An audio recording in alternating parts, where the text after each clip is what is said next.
at 97.3 ESPN.com. Today's pigskin for all of the national NFL coverage from John and the guys. And, of course, right here on the Sports Bath 97.3 ESPN. John, man, you've had a workout today. They have been making moves almost every half hour. It seemed like something was going. Started at about 8:30 this morning. Yeah, it's a rough day. Remember, Howie's had a year to think about this. So was this the blueprint for free agency for his offseason last year that we just never saw? I don't think so. I think he missed it so much. I think he sat back and he really started formulating what he wanted to do with this team as he got back in charge, and obviously it meant significant changes, not only on the roster, but in the philosophy of how they do things. And you have to give him credit. He has put it into place, and he's made deals particularly that nobody else thought he could make. Byron Maxwell, Kiko Alonso to Miami, DeMarco Murray to Tennessee. And then you start seeing sort of that old Andy Reid mentality come back with players and sort of the fits they're trying to get. So it's almost back to the future for this organization, back to the Andy Reid philosophy with the new group. And it's just a shame they wasted 365 days because if this is your conviction, this is what you should have done originally. All right, John, let's look at some of the stuff. Early this morning, the trade was off. It was a dead deal between the Eagles and the Dolphins. A little while later, deep breath, it was back on. What happened in that interim there that allowed that deal to go from off to back on? Well, it was strange. It didn't make a lot of sense because we had mentioned, if you remember, back on Monday, pay attention to these pending physicals. I thought it would more be related to Kiko Alonso, but I get the firm belief that once the what Philadelphia was getting back in return started to leak out, and the reaction around the country, not just in Philadelphia and Miami, it kind of turned the Dolphins into a bit of a laughing stock. So I think at some point Mike Tannenbaum was getting a little buyer's remorse, and maybe that was what was holding up. And then you have Les Bowen's report that says Maxwell told the Eagles he was fine. Then he gets down to Miami, says he can't do push-ups, can't do bench presses. But at the same time, his agent, Alvin Keels, works out a new deal. So it didn't make a lot of sense what was going on. And until we get the nuts and bolts of it, nobody really knows. But the bottom line is to work something out. He passed the physical, and the deal is on. Yes, it is. It's a deal that gets the Eagles the 8th pick in the draft. John, do you like the overall compensation to give up the 2 players to flip-flop picks in the first round?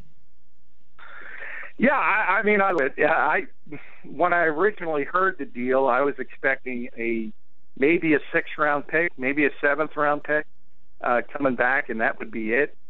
So to flip-flop from 13 to number 8 overall, that might not sound like a ton, but that puts some difference makers in play when it comes to the draft, whether it's a Miles Jack if he falls to number 8, a Vernon Hargrave. So it makes a big difference as far as what the Eagles can do on draft day, and it was pretty astonishing that they got that out of Miami. Sure was. All right, so they get the first-round pick flip-flop, so they go from 13 to 8, John. They also trade DeMarco Murray to the Titans, and the compensation in that deal appears to be a swap of 4th-round picks. Now, we had kind of said whatever they got for Murray would be acceptable. How about this deal? Yeah, another good. Anything they got would be acceptable. I mean, is this better? Did this exceed your expectations? I guess is what I should have asked. Yeah, it certainly did. They moved up 12 spots in the 4th round. Might not seem like a lot, but when you talk about DeMarco Murray's contract and you talk about how he performed last season, you talked about the cap hit the Eagles would have taken to release him, the fact that they got anything. Even moving in the draft for DeMarco Murray, again, is a very, very savvy move, and it speaks to the strength of Howie Roseman, able to manipulate these kinds of situations. Well, what about the news that just came in on this deal? Chase Daniel, it's being reported, John. Let me get the official numbers here. 3 years, $21 million, $12 million fully guaranteed for Chase Daniel. Yeah, I mean, he's regarded as one of the better backup quarterbacks in football, and that's just not from Doug Peterson. That's around the league. But that's a big number for a backup. And, hey, I think there's still a chance. I mean, that's a what are you doing, right? I mean, that's a what are you doing unless they got something else up their sleeve. I don't think they have something else. I think that's how much they like him.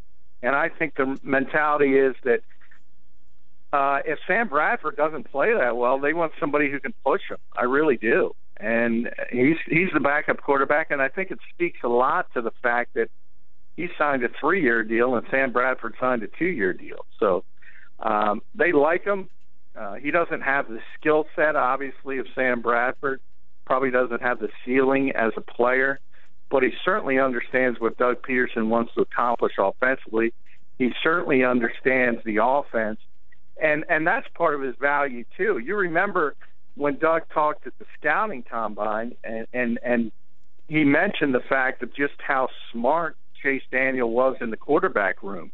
And the Chiefs have a very smart starting quarterback, regarded as such, in Alex Smith. And his intimation, at least, was that Daniel had a better grasp on the offense than even Smith, and a lot of times he'd be teaching him stuff. So I think there's some added value in other places, intangible places, on top of what he brings as a backup quarterback. Yeah, Chase Daniel, monster deal for him. I mean, that's a lot of money. But you mentioned the intangibles there. What does this mean for Mark Sanchez? What's the penalty for cutting him? Yeah, I mean he's gone, and it's $4.5 million. I don't have the numbers in front of me, so I don't want to give you a wrong number. But I don't think the Eagles would be taking a big cap hit at all by getting rid of Mark Sanchez, and it's been evident since early on. I've told you numerous times, you could just got the kind of feeling from talking to Doug Peterson and Howie Roseman, for that fact, that they were not nearly as big a Mark Sanchez fans as Chip Kelly was. And I thought this was always a possibility, whether Chase Daniel was going to be brought in as a bridge starter or a backup. Always thought Mark Sanchez was going to be moving on. Well, think about this, too. When you put it into perspective, Chase Daniel now makes more overall money than Bradford does. He has an extra year, but he's actually making more money. Well, Sam got 21, was it 21 guaranteed, I think. So that's big for 1 year. Like I said, Sam's deal is really, when you look at it and how it's broken down, it's really a glorified 1 year with the team option, and the fact that it's $12.5 million salary cap number. But as far as guaranteed money, remember, that's what matters to these players. You see all these big numbers today. All that matters to the players is the guaranteed money, because that's all they're getting for sure. And that differs from obviously baseball, basketball, sports like that. But you have agents who are, immediately put out what you can earn if you hit all the incentives, if you last the full length of the contract. And those, when you see 5 years, $40 million, that's what that number is. But that's not the guaranteed money. So Sam has significant guaranteed money for this year, and more than he probably should have gotten. So I don't think he's going to be too upset about cashing that check for this season. All right, let's go to safety. Rodney McLeod gets a 5-year deal from the Eagles, $37 million. A lot of people like him a lot. Good run stuffer, solid in coverage as well. Started 48 games for the Rams. For the people who might not be too familiar with him, John, what do you know about him, and what's your reaction to the 5-year, $37 million deal, which averages gets him $17 million in guaranteed money? Yeah, that's what we talked about. 17. It's a good deal. He was one of the 3 or 4 best safeties, especially when you take in his age. He's one of those guys coming off his first contract. So In theory, he's an ascending player, so that's the kind of guy who's going to cash in free agency. He's a little bit undersized, but he's more of a natural safety than Walter Thurman was, who was obviously a cornerback moving back. And he's, as you mentioned, he's very, very physical, even though he's only 5'10", about 185, 190. And generally, it's rare. He's basically the free safety. He was on the Rams, so he played off the line of scrimmage a lot. And usually those guys aren't very physical, but he is. And that plays into what the Eagles want to do and the strengths of Malcolm Jenkins, because he's so comfortable with being up at the line of scrimmage, whether it's in the slot, on nickel. So he'll play really the strong safety role. McLeod will play the free safety role. And just like last year, when it was Jenkins and Thurman, that projects as one of the strongest positions on this Eagles team. Yesterday, after we were done talking, the Eagles signed Leotis McKelvin. How does he fit in? And now that they have Jenkins, McLeod, McKelvin, Rowe, does this secondary take some shape, and what still needs to be done? Well, they still need some depth, and they really need – obviously, first and foremost, it indicates by signing McLeod you're going to keep Eric Rowe at corner. That was the more logical scenario at all times. And in theory, he would be a starter, and McKelvin would be on the other side as the starter. But you still need depth. They're still talking with Nolan Carroll. There was some talk that Brandon Boykin could be brought back as a slot corner. I don't know if that's going to happen now. But they need depth at the cornerback position. And that's when we talk about number 8 overall. It changes things so much to be moved up, because a guy like Hargraves probably wasn't going to be there at 13th overall. And all of a sudden, you're up 5 spots. It's a possibility you could get a big-time corner. And if you can do that in the draft, all of a sudden things are shaping up pretty well. The moves didn't stop there. We're talking with John McMullen from 97.3 ESPN.com. They continue to make some signings throughout this day. Brandon Brooks is a guard. He gets a monster deal as well, John. They're spending some money all of a sudden now. McKelvin didn't get a whole heck of a lot of money yesterday. But today, Brooks got a big deal. McLeod got a big deal. What do you know about Brooks? Well, Brooks is obviously, they struggled so much at the guard position, and I got to be careful because I know at some point I'm going to call him Barrett Brooks when Barrett's on the show next. But he had a very good season as a pass protector last year in Houston.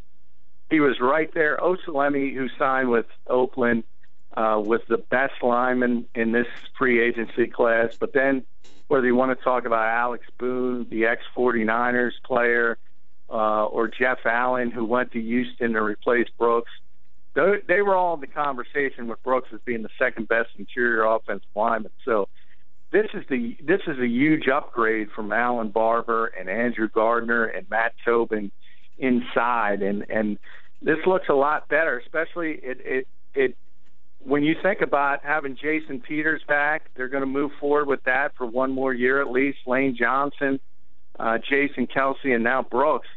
Really, you only have to worry about one position now of being underwhelming, and when you have 4 guys like that, hopefully you can sort of make up for it. Yeah, and John, he's interesting because he played right guard for the Texans last year, but he's played left guard. He's also played right tackle, so it seems like once Peters is done, he can move out to right tackle. Lane Johnson can move over to left tackle. Maybe that's a possibility, but it also, you just said it, you really only have to fill one spot, and I think if you put Alan Barbary, Andrew Gardner, Matt Tobin, maybe draft a guy in the 3rd, 4th, 5th round, and put them into a competition. Competition brings out the best in everyone. That maybe that's what those guys needed last year. Those guys were handed those guard spots last year. No one had to really win a job except for maybe Gardner, but he never seemed challenged. But putting 4 guys in the mix at that right guard spot might help the competition bring out a better player. Yeah, I agree. Competition breeds everybody getting better, and they even have some young guys. Malcolm Bunch, I know they're very high on, so he was on the practice squad last season. So there's a chance that you're right, guys pushing each other, and all of a sudden you can look at Gardner and Barber and Tobin and say, may the best man win, and you're the starter. And again, even if they're an average player to a little bit below average, that's fine. If you look around the rest of the NFL, there's very, very few teams who have top-tier talent at all 5 offensive line positions. So you should be able to make do with whoever comes out of that battle as a starter. If the Eagles were to make another move today or in free agency, what's the next free agent area they need to fill? Well, I think they need help at linebacker, especially with Kiko Alonso going to Miami in the Maxwell trade. At bare minimum, they need some depth at that particular position. They still need another corner, whether that's bringing back Nolan Carroll or bringing in somebody else. That's logical. And as far as second-tier players, wide receiver, you have to look at it because they need at least some veteran stewardship there to kind of teach these young guys they already have on the roster. But I think that's going to go slower. Certainly not going to be any more big money deals. If you look at the Eagles' salary cap position, they're getting really close. They don't have a ton of money to play with. We have to see how the Brooks deal shakes out as far as the cap number for this year. But they've spent a lot of money.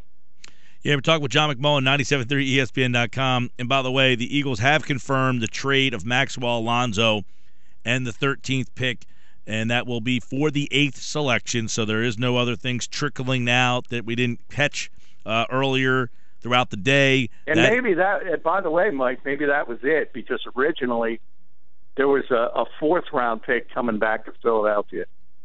Speculation along with the flip-flopping of first round. So maybe that's where the Dolphins said, hey, we can't give you this 4th-round pick, and maybe that's what enabled that deal to go through. Gotcha. Well, and, let's go back to the Murray thing, too. They get the 4th-round pick. They flip-flop picks there, and as you mentioned, they end up getting the 2nd pick in the 4th round now as opposed to the 13th pick in the 4th round. But now that gives them – they don't have that 2nd-round pick still, or yet, the way this thing's been going, but – that gives them 3 picks in a very concentrated area in those 3rd and 4th rounds. So even if they don't end up with the 2nd round, they're still going to get 3 guys right there in those 3rd and 4th rounds. So that's a pretty good, backup plan.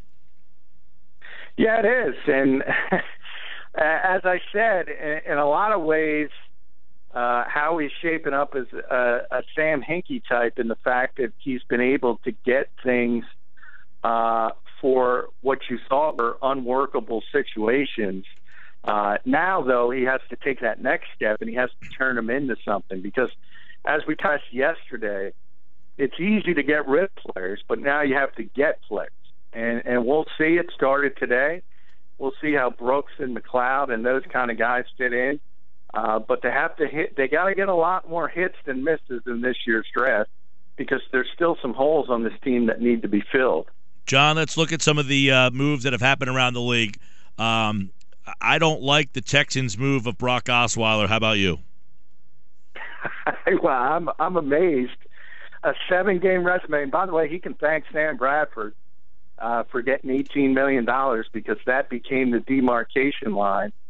4 years, $72 million for a guy who started 7 football games, and it just tells you the desperation of this league when it comes to quarterback. If anybody shows any signs of being a potential star, teams will bet the farm, and that's what Houston did to get him away from Denver.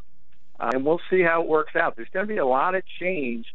Not only that, Arian Foster's gone. They signed Lamar Miller, so we'll see how it shakes out. But a lot of people think Houston is a potential serious contender because of their defense. I still have a lot of questions about Brock Osweiler, and I'm not sure I'd be comfortable giving him that much money. And I'll tell you, because if I'm a quarterback, Houston's a place I would have targeted because of that defense. You got DeAndre Hopkins. I mean, they got some weapons. The quarterback play's been terrible. I just don't know if I'm Houston, I'm spending $72 million on a guy who's played 7 games. Let's go to Matt Forte. He's going to the Jets, 30-year-old running back. Don't know the money quite yet there on Forte. But just you got to imagine that the Jets spent some big money. They lost Chris Ivory, so they go out and get Forte. Yeah, the problem with the Jets is, I mean, they have to figure out how they get Ryan Fitzpatrick back, because there's another guy. They don't want to pay him 15, 16, 17, put the number on it. He's a 32, 33-year-old guy. He's coming off a career year. But you know what he is. He's a journeyman. He's a good journeyman. Would Denver swing in for him, for Fitzpatrick? Hey, that's what I tweeted. I said it. If I'm Denver, I get into the Ryan Fitzpatrick business, because I'd sign him.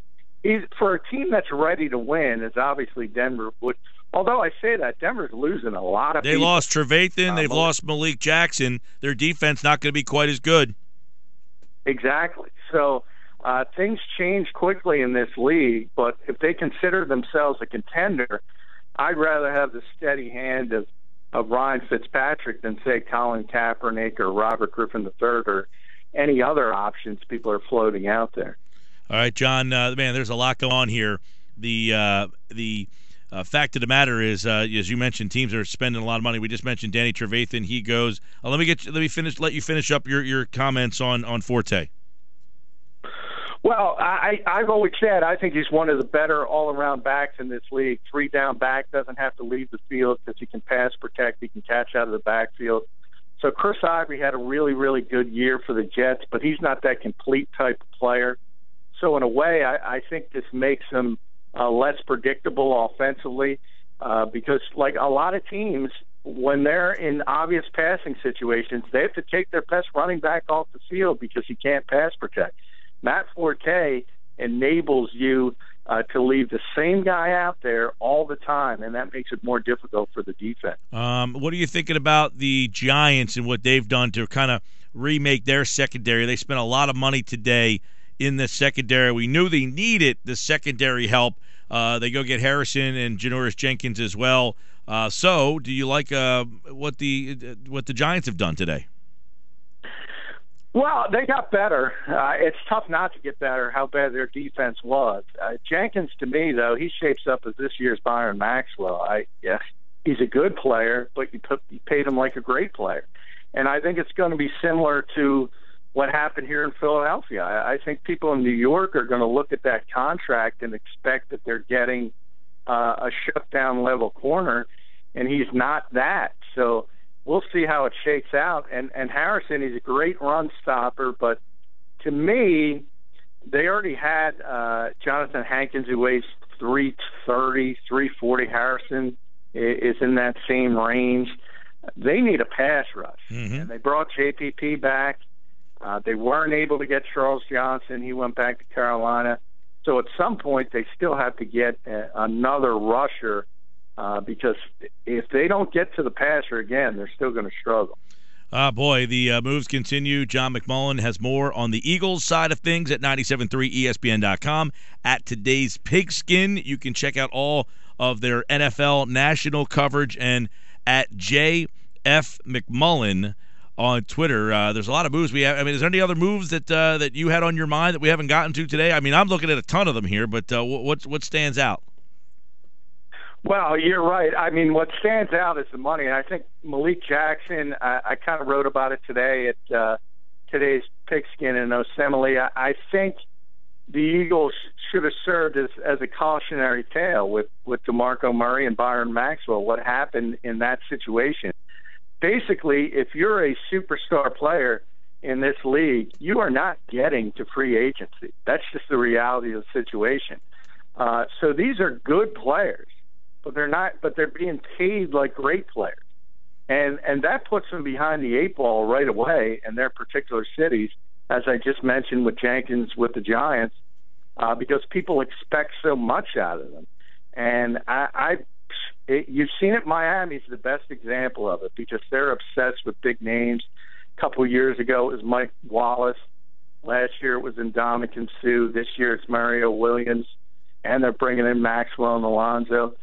It rarely works. So as excited as you get on this day in free agency, this is not the way to win in the National Football League. That is an accurate statement there. We've seen it so many times that the team that wins on this day Doesn't always. Never wins in February. No, they don't. Never wins. Although Denver last year did hit the free agent market with Ware and T.J. Ward.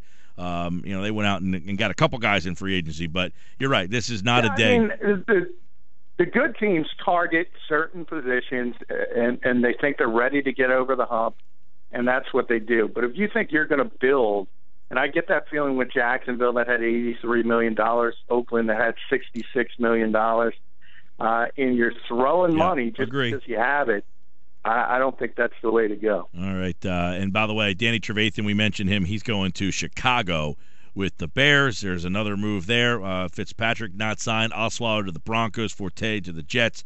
They are some of the biggest names. Brandon Brooks to Philadelphia. So a lot of big moves on the move in this first 28 minutes of NFL free agency. All right, John, we'll let you get back to typing. All right, thanks, Mike. Take care, pal.